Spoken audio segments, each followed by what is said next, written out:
لفظ کٹے جائیں۔ الحمدللہ رب العالمین والصلاة والسلام علی سید المرسلین، اما بعد، اعوذ باللہ من الشیطان الرجیم، بسم اللہ الرحمن الرحیم۔ معزز سامعین و حاضرین، سورہ توبہ کی ابتدائی آیات اور ان کا ترجمہ سماعت فرمائیے۔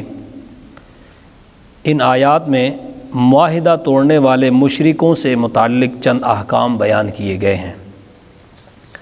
فرمایا براءۃ من اللہ ورسولہ الی الذین عاہدتم من المشرکین، یہ اللہ اور اس کے رسول کی طرف سے ان مشرکوں کی طرف اعلان برات ہے جن سے تمہارا معاہدہ تھا۔ فسیحوا فی الارض اربعۃ اشہر واعلموا انکم غیر معجز اللہ، تو اے مشرکو تم 4 مہینے تک زمین میں چلو پھرو اور جان لو کہ تم اللہ کو عاجز نہیں کر سکتے۔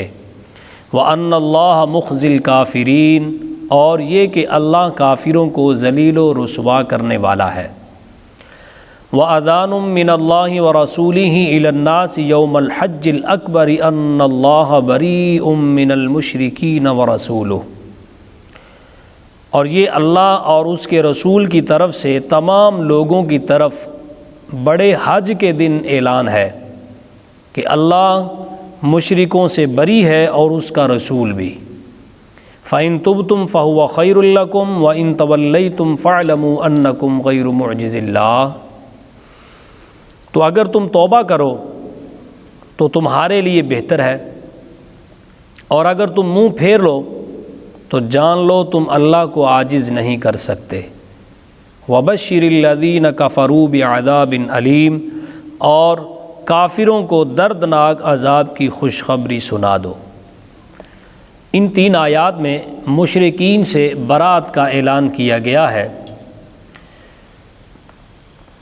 مشرکین عرب اور مسلمانوں کے درمیان جو معاہدے تھے، چند مشرکوں کے علاوہ سب نے عہد شکنی کی، تو اللہ تعالیٰ نے پھر قرآن مجید میں سورہ برات نازل فرمائی اور اعلان کر دیا کہ ان کے ساتھ معاہدہ توڑ دیا جائے۔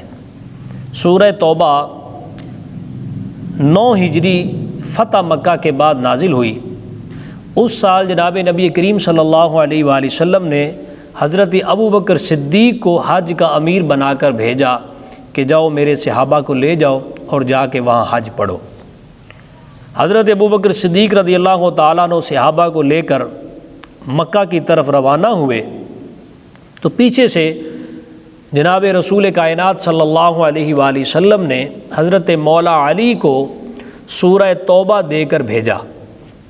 حضرت مولا علی جب قافلے کے ساتھ ملے تو جناب ابوبکر صدیق رضی اللہ تعالیٰ عنہ نے فرمایا کہ علی تم امیر بن کر آئے ہو یا مامور بن کر آئے ہو؟ آپ نے عرض کیا کہ میں ماموری بن کر آیا ہوں، امیر آپ ہی رہیں گے، آپ ہی امامت کروائیں گے، میں آپ کی اقتداء میں نمازیں پڑھوں گا۔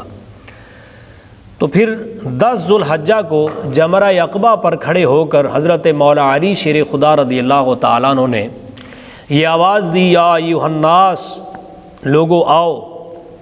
تو تمام عرب کے جو مشرکین تھے، مسلمان تھے، سارا عرب اکٹھا ہوا، اور وہاں پہ آپ نے پھر سورہ توبہ کی 40 آیات تقریباً پڑھی۔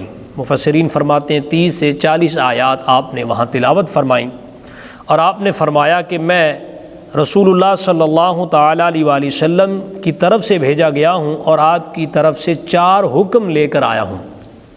پہلا حکم یہ ہے کہ اس سال کے بعد کعبہ معظمہ میں کوئی مشرک داخل نہیں ہوگا۔ دوسرا اعلان اور حکم یہ ہے کہ کوئی شخص آج کے بعد برہنہ ہو کر، ننگا ہو کر کعبے کا طواف نہیں کرے گا، کیونکہ اس وقت تک مشرکین اور مسلمان اکٹھے طواف کرتے تھے، اور کچھ مشرکین جو تھے وہ برہنہ ہو کر کعبے کا طواف کرتے تھے۔